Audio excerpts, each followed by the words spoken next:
If you're thinking about buying a home, chances are you've got questions, maybe even some serious doubts. Interest rates, home prices, the timing of the market, or even whether renting makes more sense in this economy.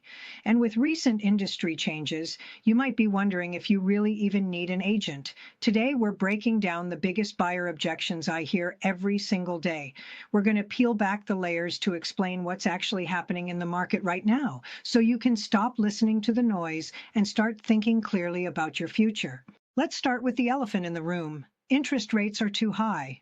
This is the number one concern buyers have right now, and frankly, it makes sense.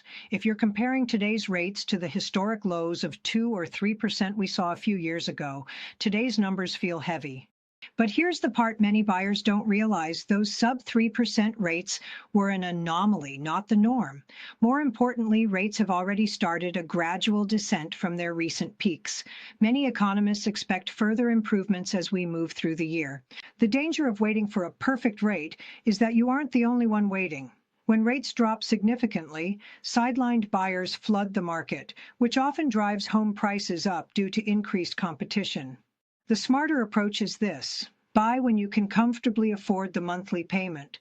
You can always refinance your rate later if they drop, but you can never change the purchase price you paid for the home.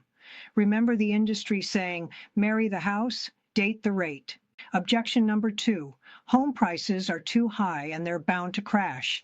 I hear this constantly. People are waiting for the bubble to burst.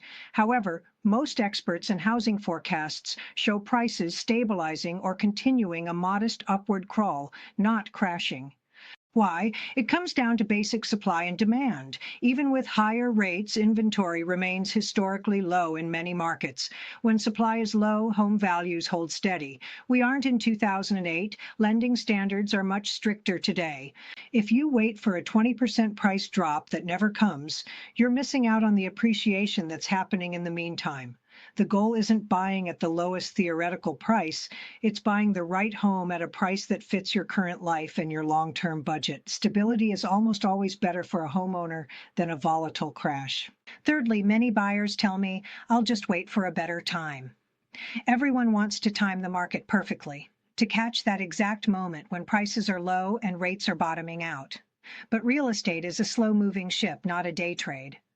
If prices rise while you wait, or if rates drop and 10 other buyers start bidding on the same house you want, you've lost your leverage. During the off-seasons like winter or early spring, there are often fewer buyers shopping. This means less competition, fewer bidding wars, and much more negotiating power for you. Sometimes the best time is simply when no one else is looking. Objection number 4, renting is just cheaper right now. On a month-to-month basis, in some cities, a rent check might be lower than a mortgage payment. But let's look at the long-term math. If you pay $2,000 a month in rent, that's $24,000 a year. Over 10 years, that is nearly $250,000, $240,000 that is gone forever. You have a 0% return on that investment, but not the landlord. You just paid $240K off of his mortgage. Maybe find a shorter way, but the problem is the landlord gets the credit of equity, not you.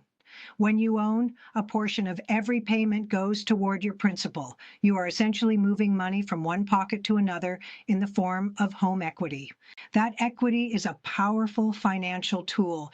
You can borrow against it for home improvements, use it to buy your next property, or let it serve as a massive nest egg for retirement. Renting builds your landlord's wealth, buying builds yours. Now let's talk about a newer concern. I don't want to sign a buyer agreement. Some buyers feel like this traps them into working with one person. In reality, this agreement is designed to protect you.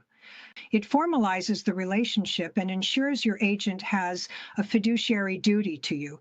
That means they are legally obligated to put your interests above everyone else's, including their own. They handle the grueling negotiations, the complex inspections, the legal credits, and they shield you from the risks hidden in the fine print. Without an agreement, you're essentially unrepresented, trying to navigate the largest financial transaction of your life without a professional advocate in your corner. You wouldn't go to court without a lawyer.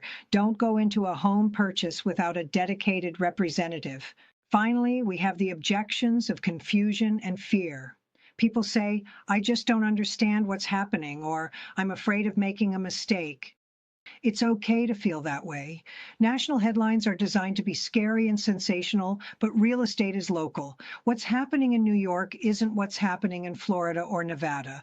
A local expert can show you the specific inventory, pricing, and negotiation strategies for your neighborhood. Fear is normal when you're making a big move, but fear fades when you replace it with facts. When you have a plan and professional guidance, you aren't gambling, you're investing. A mistake is only made when you act on impulse. A success is made when you act on information. As we look at market snapshot, conditions are actually improving for buyers.